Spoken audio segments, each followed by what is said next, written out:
Hi everyone, welcome back to my channel. कैसे हैं आप लोग? आई होप अच्छे होंगे। और आज यहाँ पे मैं कुछ रेमेडी अपने सर पे अप्लाई करूँगी।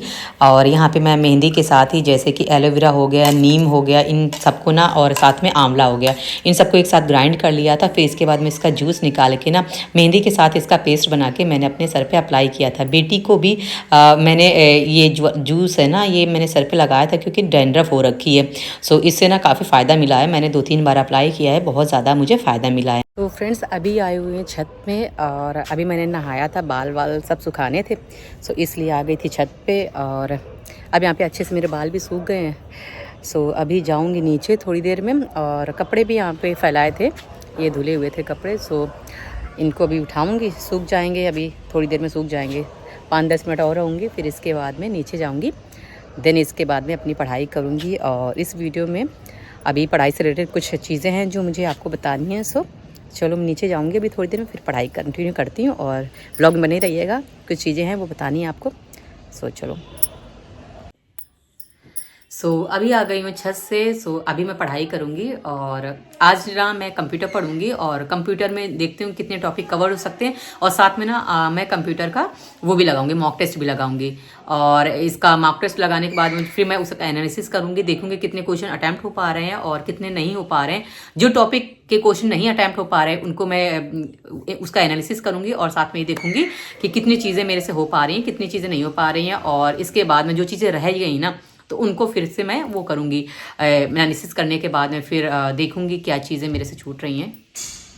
यहाँ पे मैं कंप्यूटर पढ़ रही हूँ और साथ में मैं अभी इसका मॉक टेस्ट लगाऊंगी, क्योंकि ना बिना प्रैक्टिस के देखो कुछ भी नहीं समझ में आता। क्योंकि अगर हम ऐसे पढ़ते चले जाएंगे, अगर उसके क्वेश्चन नहीं अटैम्प्ट करेंगे तो हमें नहीं समझ में आएगा कि किस टाइप के क्वेश्चन आ रहे हैं और उसका आंसर क्या है।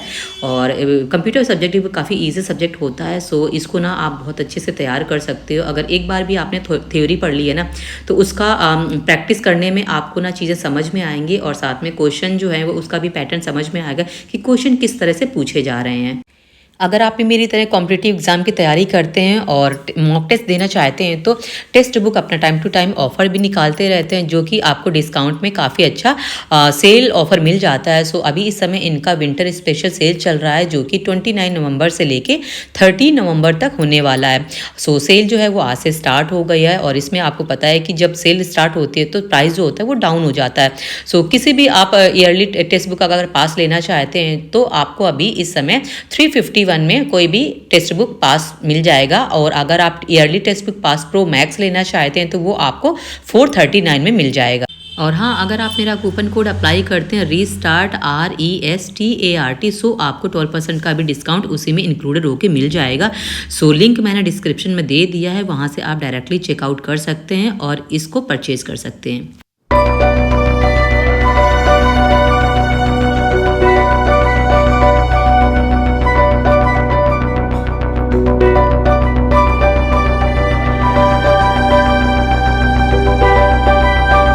देखो हमारे सामने ना अभी जैसे बहुत सारी वैकेंसी डिक्लेयर हुई हैं और उनमें से आपको पता ही है, बहुत सारे लोगों ने फॉर्म भी फिल कर दिया होगा। कुछ ही दिन बचे हुए हैं फॉर्म फिल करने की, जो है KVS और NVS की जो कंबाइंड वैकेंसी आई हुई थी। देखो उसमें ना बहुत सारी चीज़ें हैं बात करने लायक, लेकिन अब टाइम इतना कम है ना कि बात करने लायक कुछ बचा ही नहीं है।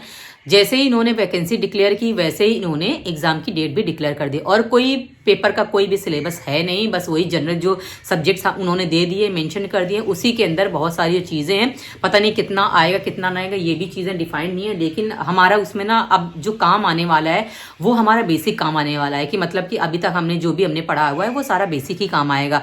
जैसे कि जो हमारा अब देखो, जो पहले KVS ने निकाला हुआ था कोई नेगेटिव मार्किंग नहीं थी और Tier 1 Tier 2 का तो मतलब ही नहीं था, एक सिंगल पेपर होता था, दिन इसके बाद में इंटरव्यू। अभी इन्होंने क्या किया है, अभी इन्होंने सडनली पेपर का जो पैटर्न था वो भी चेंज कर दिया है। Tier 1 Tier 2 ऐसे करके इंटरव्यू तक 3 जो है स्टेज वहाँ तक हमको जाना है। और सबसे बड़ी बात है कि नेगेटिव मार्किंग रख दी है। फर्स्ट जो हमारा प्री होगा उसमें भी 1/3 और साथ में सेकेंड वाले में उसमें भी रख दिया 1/4 नेगेटिव मार्किंग। अब यहाँ पे बात करने लायक बात ये है ना कि इतनी जल्दी सिलेबस चेंज करने के बाद उन्होंने टाइम बिल्कुल भी नहीं दिया। और सबसे बड़ी बात है ना कि इतना लेट वैकेंसी आई है और 2-3 साल इनको लग जाता है वैकेंसी देने में, और 2-3 महीने भी नहीं देते एग्ज़ाम को कराने में। ये बड़ी बात है। और कर क्या सकते हैं हम लोग? बस वही है कि हमें नौकरी लेनी है तो भाई हमें अपने ऊपर काम करना पड़ेगा। बाकी जो चीज़ें जैसे चल रही हैं वैसी चलती रहेंगी। बहुत सारे लोग हमसे, कितने बड़े बड़े जो टीचर्स हैं, फैकल्टी हैं, जो जिनका बहुत बड़ा यूट्यूब चैनल है, इतने बड़े बड़े लोग बैठे हैं, सोचो वो तक कुछ नहीं कर पा रहे हैं हमारे लिए, तो हम सिंगल लोग क्या कर सकते हैं? कितनी आवाज़ उठा सकते हैं? बस वही वाली बात है ना कि आवाज़ उठाएंगे। उन्होंने सब कुछ डिक्लेयर कर दिया। जिनको एग्जाम देने जाना होगा उसी डेट में वो एग्जाम देके चले आएंगे, जिनको पास होना होगा वो पास होके चले आएंगे, और हम लोग सिर्फ और सिर्फ आवाज़ उठाते रह जाएंगे, होना कुछ है नहीं है। तो इससे बेटर है कि जो भी चीज़ हमारे सामने है उसको हमको अपने आप को उसी तरह से हमको इम्प्रूव करना है। भाई देखो बहुत टफ कंपटीशन है, और ऐसा नहीं कि इसी में है, हर चीज़ में बहुत ज़्यादा टफ होता चला जा रहा है कंपटीशन। सो हमें भी अपने आप में मेहनत करनी है। जो सब्जेक्ट आपके बहुत ज़्यादा लगता है कि इसमें आप ज़्यादा स्कोर कर सकते हो, वही चीज़ आप ज़्यादा उसको प्रैक्टिस करते चले जाओ, और जो चीज़ कम तैयार है ना उसको भी आप साथ साथ में लेते हुए चले जाओ। अब देखते हैं क्या होता है क्या नहीं होता है। अब बहुत बुरा, तो बहुत ज़्यादा अजीब सा लग रहा है, बुरा भी लग रहा है कि क्यों ऐसा करते हैं, मुझे नहीं समझ में आ रहा है। ये सिस्टम ना ऐसा ही चलता रहेगा। अगर वैकेंसी नहीं देनी थी ना तो वैकेंसी निकालने की ज़रूरत ही क्यों पड़ी, मैं तो यही कहूँगी। और बाकी देखो कितना इसमें लक काम आता है, कितनी हमारी मेहनत काम आती है, कितना हमारा अभी तक पढ़ा हुआ एक्सपीरियंस काम आता है। सो यही सारी चीज़ें हैं, देखना है। और जिन लोगों ने फॉर्म नहीं फिल किया है वो भी फिल कर दो भाई। फॉर्म की जो फीस है वो भी ना बहुत ज़्यादा है, कोई कम नहीं है फीस। 2-2 हज़ार रुपये ले रहे हैं। तो अब आप देख लो, अगर आपने फॉर्म नहीं फिल किया है, अगर आपको लगता है कि इन 1.25 महीने में आप अच्छी तैयारी कर सकते हैं तो आप फॉर्म फिल कर दो। अगर आपको लगता है कि नहीं हो पाएगा तो मेरा तो अपना मानना है कि फॉर्म फिल ही मत करो। पैसे भी सेव होंगे, और पता नहीं सेंटर वेंटर कहाँ पे पड़ेगा। और दूसरी बात है, इन इतने कम टाइम में जिनका बैकग्राउंड मैथ्स नहीं है या कुछ नहीं है तो वो क्या करेंगे? बाकी चीज़ें हैं जो कर सकते हैं, जिसमें वेटेज बढ़ सकता था, हिंदी इंग्लिश, उसका जो नंबर ऑफ क्वेश्चन है वो भी कम कर दिए इन्होंने। सो चलो देखते हैं क्या होता है क्या नहीं होता। आप ज़रूर कमेंट करके अपनी राय बताना कि क्या हो रहा है, मतलब वैकेंसी के नाम पे क्या ही हो रहा है, मुझे भी नहीं समझ में आ रहा है। अगर देनी है तो अच्छे से दें, टाइम दें, सब कुछ करें। अगर नहीं देनी तो ऐसे ही बेवजह में क्यों परेशान करना है स्टूडेंट को? इतने टाइम से इंतजार करके बैठा हुआ होता है। एज रिलैक्सेशन भी आपने इतना कम रख दिया है, 30 साल बहुत ज़्यादा करके 33 साल ऐसे रखते हो आप। हर एक डिपार्टमेंट में आप एज कम करते चले जा रहे हो, और बिल्कुल टाइमली आप वैकेंसी देते नहीं हो। पता नहीं इसका क्या ही मतलब है। तो भाई जो भी है आप करते रहो तैयारी, लगे हुए हम भी देखते हैं कितना हो पाता है कितना नहीं हो पाता है।